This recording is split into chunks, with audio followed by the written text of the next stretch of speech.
Hello, and thank you so much for joining us here. I'm Netta Iranpour, and here at CBS 8, we are working for you. We are listening to your concerns. We're investigating your questions and finding solutions that matter here in our community. We begin here with this financial fallout after last month's Comic-Con. Have you heard what happened here? The city of San Diego hit Marvel Studios' advertising team with $160,000 in fines for covering up the gas lamp sign during Comic-Con. So many pictures were taken of that, right? The studio's advertising partner, Elview Outdoor, wrapped the iconic gas lamp quarter sign to promote the next Avengers movie, despite the warnings from the city. News 8's Steffi Roche working for you and shows up how that fine added up. The city confirms 6 separate fines issued day by day after they say the warnings to take the installations down were ignored. With great power comes great responsibility, and also a $160,000 fine.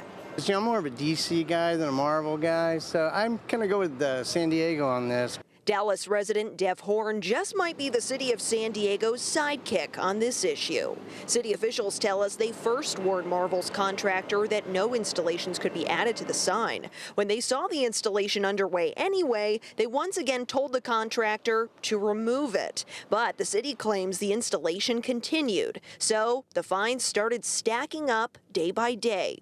On July 21st, $10,000. July 22nd, $10,000. July 23rd, $20,000. July 24th, $30,000. July 25th, $40,000. July 26th, $50,000, all adding up to $160,000. The city tells us that escalating scale was only possible because of a change to the municipal code, one that raised the maximum daily fine for these citations from $1,000 to $10,000. That change took effect July 15th, just 6 days before the first citation. Richard Eckhouse has lived in the gas lamp for 12 years and watched this installation go up. On one hand, he thinks this could have been an homage to the gas lamp, but on the other hand, if it's where they don't respect it and they don't pay the fair share because they are a huge corporation and they're making mega bucks off of this, the city of San Diego should get a fair share. The city went on to tell us that the contractor, quote, knowingly created a safety risk and refused to address it and was cited and fined accordingly. They were a guest here in San Diego, just like I am today. And, you know, the city or somebody in the city asked me to do something, you know, to follow the rules, I'd do that. Meanwhile, we also reached out to Marvel and the Gas Lamp Quarter Association, but we have not heard back by showtime. For now, reporting from the Gas Lamp Quarter, I'm Steffi Roche, News 8. Many of you are about to pay more for fire insurance. Homeowners covered by the California FAIR Plan will soon see their rates go up. I know that's not the direction you want it to go, but News 8's Shannon Handy working for you on this one with how much more you'll have to pay if you are on that FAIR Plan and what experts say you can do to save some money. Those rate hikes take effect in October for anyone renewing or enrolling in the FAIR Plan. The average increase is 29.1%.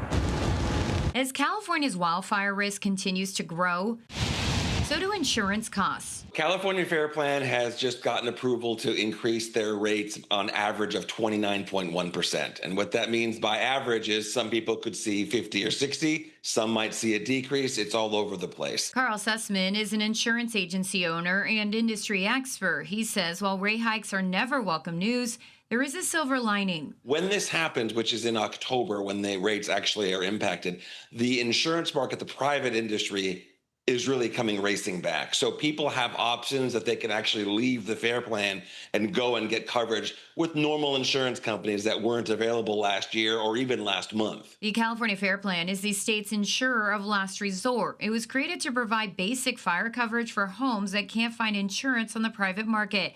But as more insurers pulled back from California in recent years, enrollment surged. Today, nearly 700,000 homes across the state are covered by the FAIR Plan. More policies were written with the FAIR Plan for homes that were not in the brush than were in the brush because there was just no market to go to.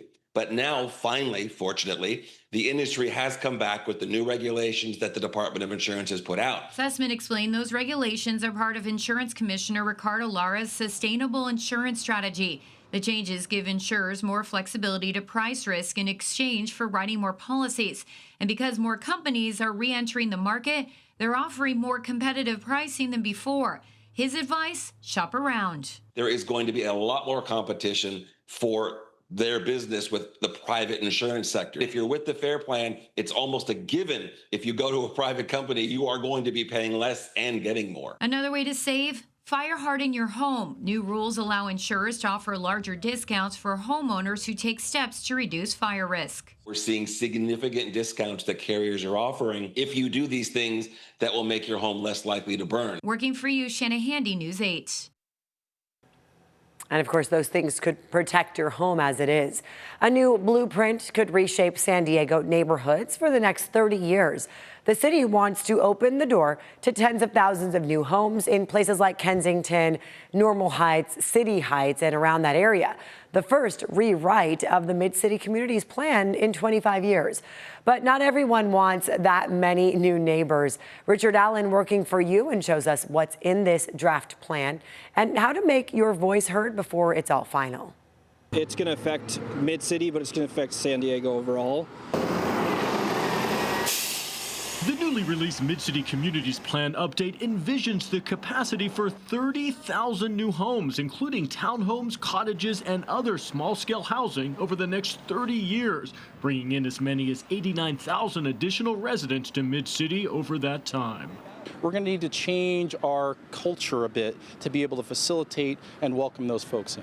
San Diegan Shannon Gregory says those additional homes and people will mean the need for more infrastructure, from schools to better streets to libraries. With more people will be more taxable revenue as well, so we need to make sure that we harness that taxable revenue to build that in a community that will serve everybody. The need for that infrastructure is also important for Kensington resident J.P. McCarville. Transportation, parking, jobs, the whole infrastructure has to be taken into consideration, so it can't just be about homes, and we hope that there'll be a lot of consultation across many different groups before implementation, right? Some Mid-City residents, like these women living in Normal Heights, have questions about this proposed blueprint for their community. Where are these homes going to go? I feel like there's already so many homes around, and it's nice to be able to walk around and not be like towered by apartment buildings or sky rises. That also means 30,000 more cars, and there's already limited parking. They made all of this pay to park now, which is sort of annoying if you live here. So again, I'm just confused where everything's gonna go. I'd rather have like more parks or more community type buildings instead of homes. That would be my suggestion, instead of putting houses on top of each other. The current draft calls for developing 9 neighborhood parks and mini parks across Mid-City, something City Heights resident Sadira Tapia is pushing for. I think it would mean so much because no one has anywhere to go other than their home. And that was Richard Allen reporting. If you want to see the Mid-City Communities Plan for yourself, find the link on the online version of this story. You can also submit comments and track its progress right there. Still ahead, a blanket of comfort for San Diego's youngest patients. Oh, how special dogs are becoming medical professionals. Plus, later on in this show, wineries adapt as Americans drink less wine. Why it's not all bad news for people looking to uncork their favorite bottle.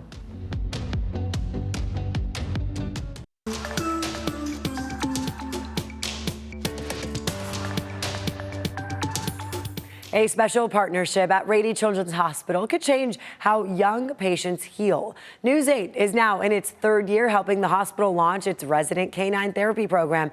And News 8's Abby Black shows us how these dogs train to become like medical professionals. Up we do. Tug.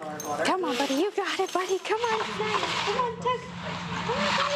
This simple tug command has a bigger purpose. Good job. Watch as Splash demonstrates the tugging command. Not only can she pull a blanket off, but this also can serve as an engaging physical therapy activity for a patient and rehabilitation. Jump. Good boy. Good boy. Down. These dogs also provide a blanket of comfort to young patients like 7-year-old Jack Kensing, who's getting his blood drawn, one of many procedures since he was born with kidney disease. 2 weeks after he turned 1 year old in 2019. And just thinking of how intimidating that process can be, with the regular blood checks. It's only recently that he would stop crying. Jack's father, Kyle, works with canine companions. Good boy.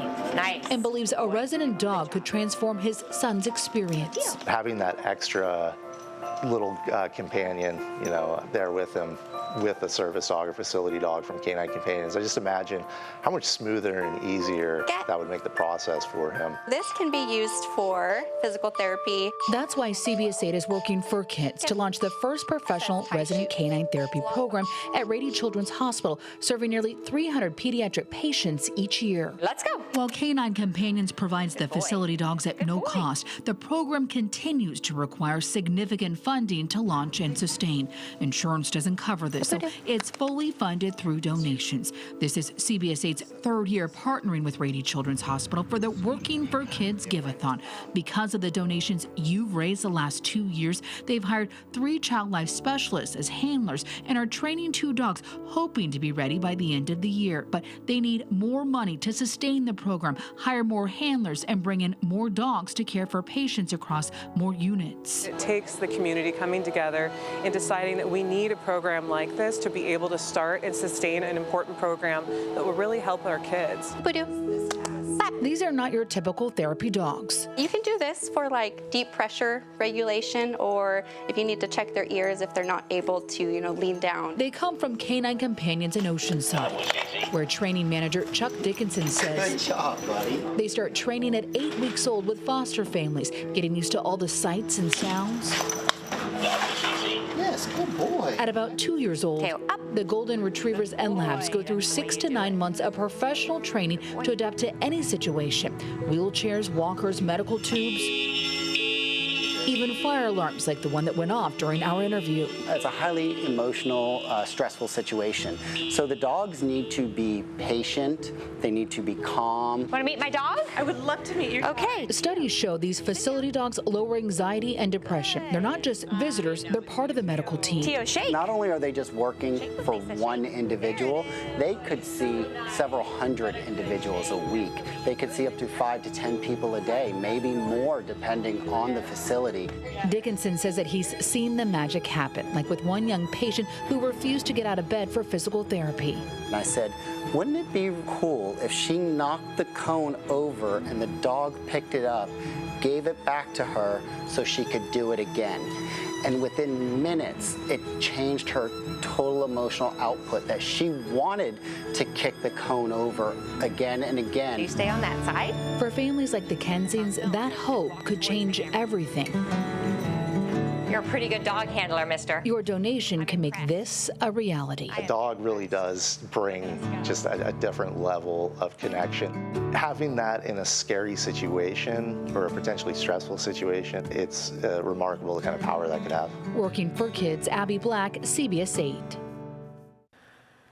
Oh, look at those faces. Oh, it just makes you feel good seeing them. Join us in the KFMB studios on National Dog Day. That'll be Wednesday, August 26th for the 3rd annual Working for Kids Give-a-thon. You can also donate right now. Just go to cbs8.com/kids. A massive urban transformation is happening in San Marcos. Have you seen this? Coming up, what we know about a new Trader Joe's in North County.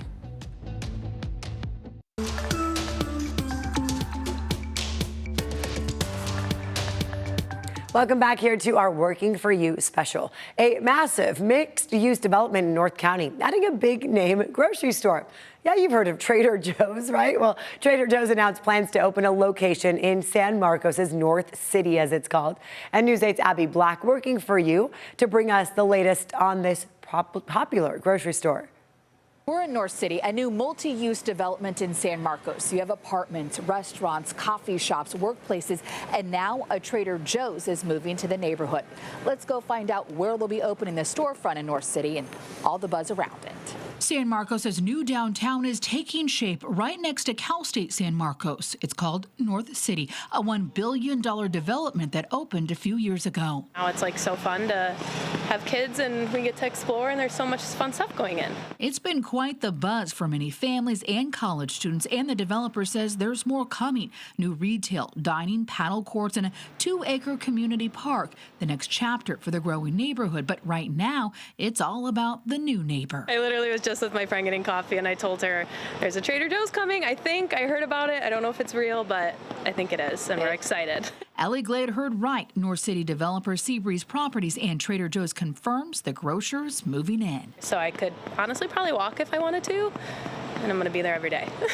Neither Seabreeze Properties nor TJ's will reveal where it's going, but I poked around and rumor has it the grocer will open up shop near the entrance where there's construction near Twin Oaks Valley Road and North City Drive, where there'll be a flat lot for parking. But it's going to be a big parking lot. I was about to ask about the parking lot. I was about to ask if it was as good as the one in Vista. Trader Joe's says this will be the 21st store to open in San Diego County. Shoppers are excited to have one closer. Their nearest one is in Vista, and also Escondido. They're close by, and they're going to be even closer. So what is it that gets shoppers so giddy about a Trader Joe's in their neighborhood? There's always something to chat about at checkout. Oh my gosh, everyone is just so kind. I like the Scandinavian swimmers. I like to get her flowers from Trader Joe's. A grocer, students, and families say that they can't wait to line up and check out. Are you excited to get a Trader Joe's? I am. Trader Joe's says it has not set an opening date for the San Marcos store just yet, but once it makes it on their announcements page, typically stores will open between 3 to 6 months, so keep an eye on that. Reporting in San Marcos, Abby Black, News 8. I always love going to Trader Joe's, no matter where it is in town. Coming up next, too much wine, not enough buyers. We dig into some sobering reports about the industry and how growers are now responding.